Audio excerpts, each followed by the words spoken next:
बात देखिए, उसे तो शास्त्रों में बड़ी महिमा है, लेकिन कुंभ की परंपरा जब देवताओं और दैत्यों में युद्ध छिड़ा था, और ये आप जानते हैं शरीफ आदमी हारता नहीं लेकिन रास्ता छोड़ देता, उसको लोग जानते हैं कि हार गया। कोई भी व्यक्ति यदि कोई किसी भी प्रकार से उसको अपमानित करता है और उस अपमान का अगर वो जवाब नहीं देता तो ये नहीं समझना चाहिए कि वो डरपोक कमजोर है, नहीं, इसलिए कि वो सहनशील है, उसके माता पिता के खानदान के संस्कार क्षमा करता है। लेकिन लोग क्या कहेंगे, क्योंकि किसी को बुद्धि होगी तो सोचेगा डर के न दे। तो इस तरह से देवता लोग पलायित होने लगे, रास्ता बचाने लगे और राक्षस उन पर हावी होने लगे।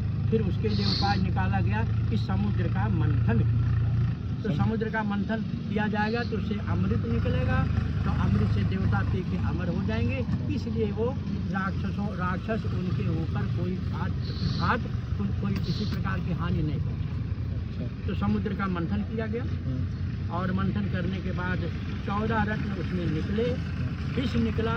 तो फिर दुनिया घबरा गई, लगा सृष्टि का एकदम से विनाश हो जाएगा। उसके लिए भोले बाबा का आह्वान किया गया।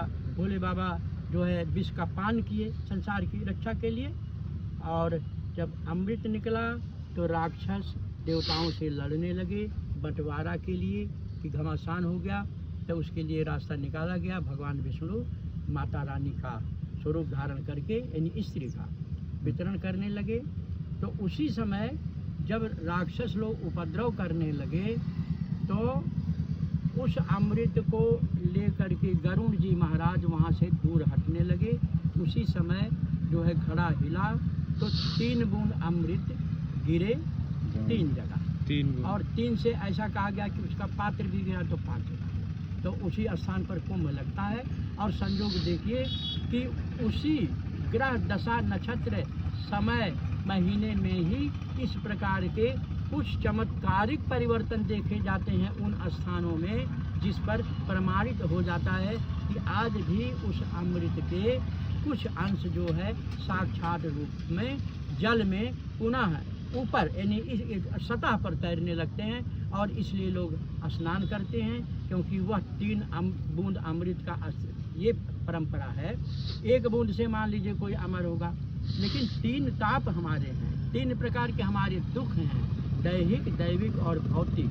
दैहिक माने शरीर से, दैविक माने भगवान के द्वारा, क्योंकि अगर कोई बुरा कर्म किया, पाप किया। और तीसरा जो है संसार के इन साधनों के न प्राप्त होने के कारण जो मन से दुख होता है, तो इस तीनों ताप का विनाश होता है। सारे ग्रह उसके जो है वो लाभकारी हो जाते हैं, और बहुत सारे शत्रु स्नान करने से उसके प्रभाव से शत्रुता उनकी कम हो जाती है, रास्ता छोड़ देते हैं यानी सुधर जाते हैं। इसलिए कुंभ का यह स्नान महापर्व है। उसमें भी तीर्थराज प्रयाग में अर्ध कुंभ यानी 2 कुंभ लगते हैं, 6 साल अर्ध कुंभ बाद महाकुंभ, ये महाकुंभ।